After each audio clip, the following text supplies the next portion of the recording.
Sir, ये सनातन को जो बदनाम करने की साजिश हो रही है, ऐसे गैंगस्टर्स के खिलाफ में आगे क्या प्लानिंग है?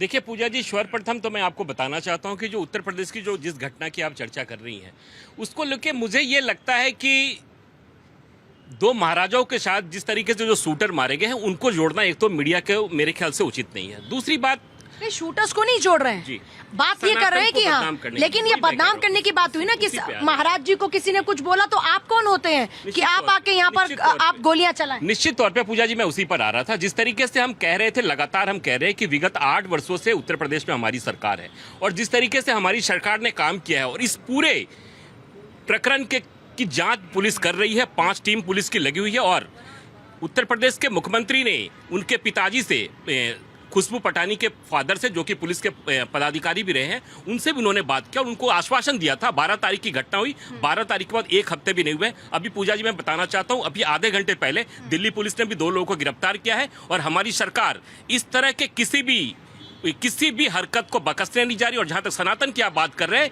तो कुछ मामले कुछ ऐसे चल रहे हैं हिंदुस्तान में पिछले कई वर्षों से, जो सनातन को बदनाम करने की जो साजिश रची जा रही है, उसके भी हमारी उत्तर प्रदेश पुलिस उसकी भी जांच कर रही है, उसके भी पर्दाफाश बहुत जल्दी किया जाएगा। धर्म से जीवन उद्धार होता है, लेकिन ये लोग धर्म के नाम पर इस तरह की हरकतें कर रहे हैं। देखिए, धर्म को बहुत इजीली आपने उसको हाथ का खिलौना समझ लिया है। कुछ लोग तो उसको एक प्रकार से अगर अपने आप को बेचना है तो धर्म से अच्छा कोई मंच नहीं है। हाँ। आपको अपना क्रिमिनल जो अपना रिकॉर्ड को आगे, वर्चस्व को आगे लेके जाना है तो धर्म से अच्छा तो कोई बेस ही नहीं है। आप धर्म का नाम लो, कोई भी धर्म, चाहे सनातन, चाहे इस्लाम, चाहे कोई भी धर्म। ये जो गुंडे, आप ऑर्डर कहाँ से आया? कनाडा से आया। शूटर कहाँ के थे? हरियाणा के थे।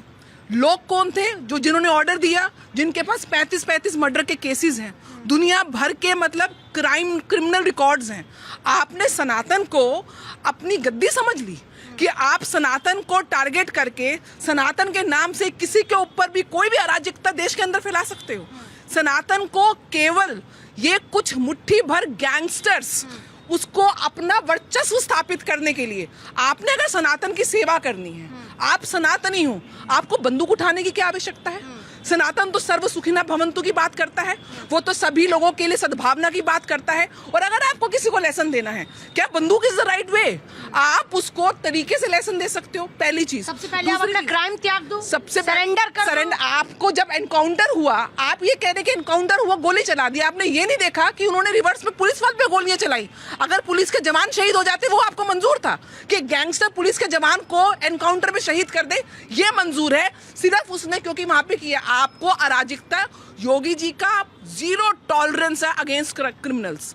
आपके क्षेत्र में आज हम यूपी में खड़े हैं, यूपी में हम जितने सुरक्षित योगी जी के काल में महसूस कर रहे हैं, इससे पहले शायद यूपी सबसे ज्यादा क्रिमिनल स्टेट था। आप अराजकता फैलाएं, आप अपना पूरा नेक्सस चलाएं, तो ये यूपी की सरकार बर्दाश्त नहीं करेगी। सनातन को बदनाम करने की साजिश। देखिए, बड़े जिम्मेदारी से एक बात बोलूँगा कि सनातन किस बात के लिए जाना जाता है? साधना के लिए, तपस्या के लिए, सेवा के लिए। तो यहाँ पर ये एक ट्रेंड सा बन गया है। बड़ा दुखद है और बड़ा ये ज्वलंत मुद्दा है कि यहाँ पर आप सनातन धर्म को लेकर जितने बयानवीर हैं वो आगे आ जाते हैं और यहाँ पर टारगेट करने लग जाते हैं। सवाल ये पैदा होता है कि पहली बात ये तय है कि 0 टॉलरेंस। और योगी आदित्यनाथ जब से बतौर मुख्यमंत्री कार्यभार संभाला है उत्तर प्रदेश का, तो एक संकल्प लिया है कि उत्तम प्रदेश बनाना है। तो यहाँ पर कोई बख्शा नहीं जाएगा और धर्म से ऊपर, धर्म जाति से ऊपर। अब मिसाल के तौर पे मैं हर एक चर्चा में इस बात का जिक्र करता हूँ कि मैं ब्राह्मण पंडित हूँ, मेरे नाम के आगे शर्मा लगा है, और वहाँ पर जब विकास दुबे का इनकाउंटर, मैं बोलूँ नहीं वो तो हमारे धर्म, ऐसा नहीं है। अपराधी अपराधी होता है और यहाँ पर आपको उसी संदर्भ, उसी नजरिए से उसको देखना है। और यहाँ पर सवाल ये पैदा, तो क्योंकि आज की चर्चा अपराधी का धर्म देखने वाले कौन? बिल्कुल, आज की चर्चा उस विषय पे है कि यहाँ पर क्या, उसके क्या सबूत है कि आप ये बोले, बड़े बड़े दावे तो कोई भी कर सकता है बैठकर। आप गोल्डी ब्रायर गैंग से वहां पर दावे करे जा रहे हैं कि यहाँ पर क्योंकि सनातन धर्म पे ये वार हुआ, इसके कारण ये यहाँ पर हमला करा गया था। तो ये मुझे लगता है कि ये बातें, ऐसे बड़बोले काफी लोग हैं और यहाँ पर इस समय प्राथमिकता देनी चाहिए जितने ये गैंगस्टर्स हैं, इन पे नकेल कसनी चाहिए, जिसके लिए 140 करोड़ देशवासियों को एक मंच पे आना पड़ेगा।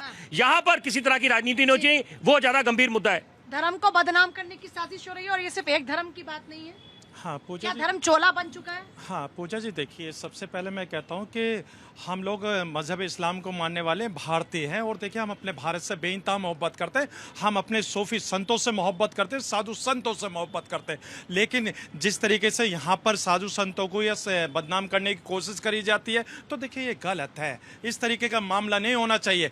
मेरे मज़हब इस्लाम के धार्मिक गुरुओं को भी बदनाम करा जाता है और अक्सर मैं कौन करता है उनको बदनाम? हाँ मैं वही तो कर रहा हूँ, ये वो कुछ अराजक तत्व हैं जो हर किसी के धार्मिक गुरुओं को बदनाम करने की कोशिश कर रहे हैं। वैसे कौन से हैं अराजक तत्व? जैसे आपने कहा कि धार्मिक गुरुओं को बदनाम करते हैं, कौन से हैं वो अराजक तत्व? कौन लोग हैं जो आप? हाँ अभी देखिए हम उत्तर प्रदेश के नोएडा जिले उसमें खड़े हुए हैं, तो मैं ये कहता हूँ आज योगी जी गाजियाबाद में भी आए, योगी जी के शासन काल के अंदर उत्तर प्रदेश उत्तम प्रदेश बन गया। लेकिन आखिर क्या वजह है कि हमारे अपने सनातनी जो धर्म को मानने वाले लोग हैं वो अपने आप को असुरक्षित महसूस कर रहे हैं, जबकि उत्तर प्रदेश के अंदर असुरक्षित महसूस? सुन तो लीजिए, कौन असुरक्षित महसूस कर रहा है? मैं वही चीज बता रहा हूँ। कहाँ बात को असुरक्षा पर लेकर सुन तो लीजिए, चलेंगे? सुन तो लीजिए, जब यहाँ धर्म की बात होती है तो मैं ये कहता हूँ कि आखिर क्या वजह होती आप है। तो सुरक्षित महसूस हाँ करते हैं देखिए, ना? अल्लाह का शुक्र है, हाजी नाजिम खान सुन लीजिए, सरकार का शुक्र नहीं भाई है। अगर मैं आइला मोहम्मद सरकार का शुक्र नहीं है क्या हाँ, इसमें? पूजा जी, कि आप सुरक्षित हैं? अल्लाह नहीं आ रहे आपको बचाने, अभी तो यहाँ पे लॉ एंड ऑर्डर ही चल रहा है हाँ फिलहाल। पूजा जी देखिए, अगर मैं आइला मोहम्मद कहूँगा तब इनको दिक्कत है, अगर मैं अल्लाह का शुक्र अदा करता हूँ तब इनको दिक्कत है। मैं कहता हूँ भारत के अंदर संविधान है, हाजी नाजिम खान संविधान को मानता और संविधान हर कोई मानना चाहिए और ये नहीं कहना संविधान की वजह से सुरक्षित हो आप? हाँ देखिए, मैं संविधान के अकॉर्डिंग सुरक्षित हूँ क्योंकि उत्तर प्रदेश के अकॉर्डिंग आप ये बोलो ना खुलकर कि भाई संविधान के अंतर्गत ही सरकार आती है ना, सरकार के जरिए ही सुरक्षा मिल रही है ना। हाँ पूजा जी, आप हालांकि आपकी उम्र हम सबकी जिंदगी ऊपर वाले ने तय की है, लेकिन फिर भी मैं ये पूछ रही हूँ, सरकार का कोई आपको नैतिक जो जिम्मेदारी वो समझ नहीं आती? हाँ देखिए, अभी मैंने कहा, जल्दी से, हाँ सुन लीजिए, मैंने कहा ना कि अल्लाह का शुक्र अदा करता हूँ, उत्तर प्रदेश के अंदर खड़ा हूँ योगी जी के सरकार में, योगी जी के, क्योंकि उत्तर प्रदेश सुरक्षित हाथों में है, योगी जी के हाथों में। तो देखिए मैंने तो खुल के योगी जी का सम्मान करा कि भाई हाँ उनके क्षेत्र में खड़ा हूँ। उनका सम्मान क्या एहसान है क्या आपका? देखिए हाँ नहीं देखिए, ऐसा नहीं है, संविधान ने हम लोगों को अधिकार। जल्दी से आती हूँ आपके पास में। ये कौन लोग हैं जो बार बार सनातन को टारगेट कर रहे हैं एक तरीके से बदनाम करने के लिए? मैं भी एक महिला हूँ। अगर एक महिला के लिए प्रॉपर ये कहा जाएगा कि जैसे लिव इन रिलेशनशिप के लिए बहुत मुद्दे उठाए गए, लिव इन रिलेशनशिप को समझने की ज़रूरत है कि हमारी माननीय सुप्रीम कोर्ट ने क्या आदेश दिया। अगर आप उसको गलत इंटरप्रिटेशन करेंगे तो वो गलत ही होगा। उसका इंटरप्रिटेशन है कि अगर हम वयस्क हैं, अगर हम माइनर से लेके मेजर में जा रहे हैं और हम अपना डिसीजन ले लेते हैं, एक तरफ तो आप कहते हैं कि बच्चों को बड़ा हो जाना चाहिए, हम विदेश की धरती से उनके सारे रूल लेके आ रहे हैं कि बच्चों को 16 साल के बाद वयस्क हो जाना चाहिए, अपने डिसीजन लेने चाहिए। लेकिन जब लिव इन रिलेशनशिप पे बात आती है, अगर सुप्रीम कोर्ट ने दिया है, अगर उसका कोई ऑर्डर दिया है तो उसको इंटरप्रिटेशन की इसलिए ज़रूरत है कि अगर आज मैं 25 साल की हूँ और 25 साल का सामने वाला भी लड़का भी है, तो हम दोनों की अपनी म्यूचुअल कंसर्न है रहने के लिए। उसके लिए ये आदेश क्यों आया, इसके पीछे जाने की ज़रूरत है, ना कि इस पर टिप्पणी करने की ज़रूरत है कि लिव इन रिलेशनशिप को क्यों मान्यता दी गई। उसके लिए भी जरूरी था क्योंकि जितने आज के समय में, कह रहे हैं कि ये जो महाराज है वो भी ऐसे बयान ना दे। नहीं, कोई बयान गलत, किसी के लिए भी टिप्पणी करना किसी का राइट नहीं है, चाहे वो सनातन धर्म का हो चाहे किसी भी धर्म का हो। अगर आप टिप्पणी दे रहे हैं और किसी विशेष मंच से दे रहे हैं क्योंकि आपको सब रेस्पेक्ट करके सब फॉलो करते हैं, तो आपको भी समझना होगा। जवाब देना चाहिए सर। ये सभी धर्मों को बदनाम करने की साजिश हो रही है क्या? देखिए, सबसे पहले मैं ये बता दूं कि देश में जो इस तरह की घटनाएं हो रही हैं उसका एकमात्र कारण है कि हिंदू धर्म के लोगों का कोई वाली वारिस नहीं है। ये क्या है वाली वारिस नहीं है? वाली वारिस इसलिए नहीं है, एक विदेशी पोप एक आदेश देता है तो दुनिया भर के ईसाई उसे फॉलो करते हैं। अभी पहले, अरे आप ही बोल लो, दे दो इन्हें, दे दो। ये क्या तहजीब है, आपके बीच में नहीं बोला ना, आप अपनी बात रखना। क्या बोलना चाहिए? आप सुनिए, एक विदेशी पोप ईसाइयों के लिए एक घोषणा करता है तो पूरी दुनिया के ईसाई मानते हैं। एक विदेशी मौलवी मक्का से कोई आदेश जारी करता है, पूरी दुनिया के मुसलमान मानते हैं। लेकिन भारतीय हिंदुओं में क्या व्यवस्था है? इस्लाम में है वाली वारिस। किसकी मानते हैं आप लोग? मैं काहे को मानूंगा, वो मुसलमानों से पूछो आप, क्या उनका एक फतवा जारी होता है